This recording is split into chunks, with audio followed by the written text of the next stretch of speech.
Welcome to another version of the iHearst Pulling Team. I thought we'd do something a little different today as we're getting closer on getting the tractor ready. I thought I'd let everybody put a face to the voice on the camera and, tell you a little bit about myself, a little bit of background, why we do what we do, and just some other odds and ends here.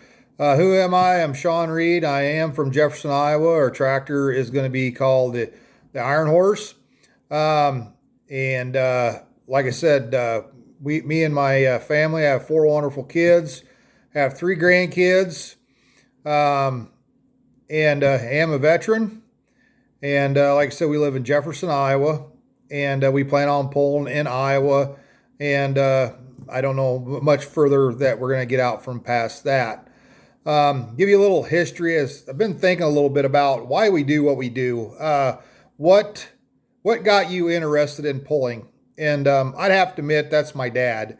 I grew up in a little town called Hull, Illinois, and it's not too far from Pittsfield, Illinois. And if you know anything about Allis-Chalmers tractor pulling in Pittsfield, Illinois, you know that was a hotbed for Allis-Chalmers tractors.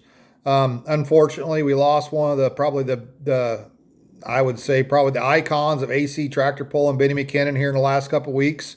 I can remember as a little bitty kid, I used to beg my dad to go with me. Can I go out to Pittsfield with you? Can I go out to Pittsfield with you? And we'd go out there, and there was Noble Harris had his AC dealership right downtown there in Pittsfield, Illinois. And my dad, he always told me one time, he said he can remember getting ready for winter pulls and going down there, and all the farm tractors would be sitting outside in the middle of winter, mechanics working on them, and inside where it was warm, Ed was working on all the pulling tractors. And so that's my dad. Like I said, I guess that's how I got interested in pulling. It's kind of an interesting sport. It's not, like I said, we're fast paced for about 15 seconds and it's hurry up and wait for a little bit. And like I said, here's a photo of my dad here, with our tractor that we had. It was called the Orange Machine. This was the very first 7,000 pound ACD 21 built by Noble Harris. This had a belt drive P-pump on it, and I don't know how many turbos it had on it, but this was the very first one that they tried to get down to the 7,000 pounds class. That they had a lot of issues with trying to get the power to the track and all that stuff with being so lightweight fronted in. Like I said, that I guess it's hard to understand pulling, and it's hard to understand why we do it. And it's hard to understand the draw to it. I guess it's the power, and like what I tell people, it's what you feel in the seat of your pants when you're going down the track, because it's something that's hard to explain. It's hard to describe, and it's just the pure. It is. It's the horsepower, the torque, the noise. If you're diesel, it's the smoke. If you're alcohol, it's the RPMs. Kind of get you into history, a little more history. I did have a pulling tractor all back 15, 20 years ago when we first started pulling. I had an ACD 21 that I built. We ran it here in Iowa with a group called the Mid-Iowa Modified Pullers. And then that's when just the Super Farm was just getting started. It wasn't a national recognized class or anything like that, but God, we had a lot of fun just going to pulls. We had poor man hot rods. We had modified four-wheel drive pickups, and God, we had a lot of vehicles that would pull that group. Well, then, kind of once Outlaw took on, or NTPA took on the Super Farm class, that was kind of the demise to that group. It went, like I said, we lost a lot of members, and everybody wanted to go pull on a national stage. And I hope that isn't what happened to the light limited super stock class, because that is a class that we are going to pull in as this thing becomes more of a national class. I think pullers need to take a little step back and say, hey, I need to support the local group that I started with, because they're the ones that got this thing started, not the NTPA, not the Outlaw, like I said, or PPL for that fact. It's the small grassroots groups that got this thing going. And like I said, I think it's going to be an awesome class. It's going to be a fun class. But just keep supporting them small local clubs and just keep your membership in them, even though if you don't even pull that much with them, keep the membership in them, show up at their local pulls. So they, like I said, not every county fair or even whatever they have a celebration cannot afford a national event to come in. They're just too expensive. And the money that has to be involved in getting something like that lined up is astronomical. And so that's kind of my thoughts on that. Another thing I'd like to touch on is how do people come up with their names on their pulling tractors? As you notice, pulling tractors, trucks, modifieds, mini rods, they all have names on them. How do they come up with their names? And I thought I'd just kind of give you a little insight on how I came up with a name of our vehicle. Our first tractor that we pulled was called Hog Wild. I've been in the hog industry my whole life prior to getting out of the military and going to college. And so, of course, being in the hog industry, I thought Hog Wild was a cool name. On this vehicle that we're building right now, this vehicle here is going to be called Iron Horse. And the reason it's called the Iron Horse is when I was in the military, I was in the 1st Cavalry Division at Fort Hood, Texas. I was a crewman on the M1 Abrams tank, which by my standards is one of the most awesomest vehicles ever built. I mean, it's 1,500 horse jet engine, 60 ton, 45, 50 mile an hour, and can kill something for 2 miles away. They're awesome vehicles.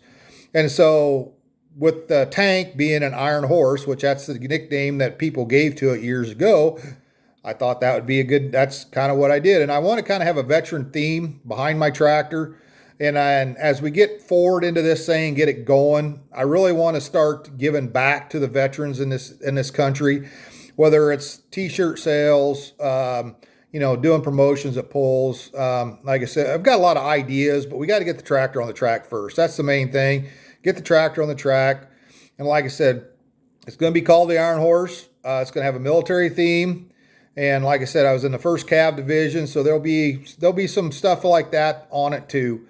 We got some good ideas. We are going to get it wrapped, and but that's always interesting. And I think that's one thing that's interesting about pulling is why do we give tractors their names? And I guess it reflects on the person driving it more than anything else, or the family members, or whoever. So I think, like I said, I think that's like I said, at pulls, I think it's one thing about pulling is I think it's really important, and I know that this might be hard at some places. I think that the pits need to be open to all spectators.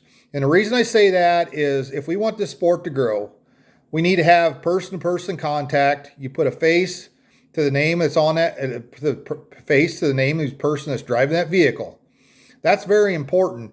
I mean, as a little kid, you can sit there, as a little kid, you're not going to keep his attention for more than 4 or 5 seconds at a tractor pull. But you get them walking down the pits, or even teenagers going down in the pits and looking at the vehicles, looking at the engines. And as pullers, we need to be there talking to them, interacting with them. Like I said, if they want to know a question, answer it. Like I said, I've made these videos so they would be informational for somebody. No, this sport is not cheap. I wish it was. I wish it was a lot cheaper than what it is. But if you want to make horsepower and you want to have reliable horsepower, you're going to have to spend some money. And you don't have to spend, you don't have to spend an astronomical amount of money. But the parts do cost money. And people who make them parts have to make a living. So, like I said, we need to support them. And like I said, I've been very fortunate. I've had a couple of people help me financially and kind of leading it another thing. If anybody is ever looking for a sponsorship, we are always open to take donations for anything, parts, whatever. But like I said, we are getting really excited.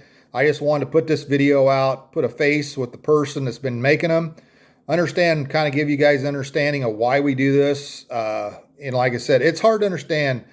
Spend thousands of dollars to go out and win $100.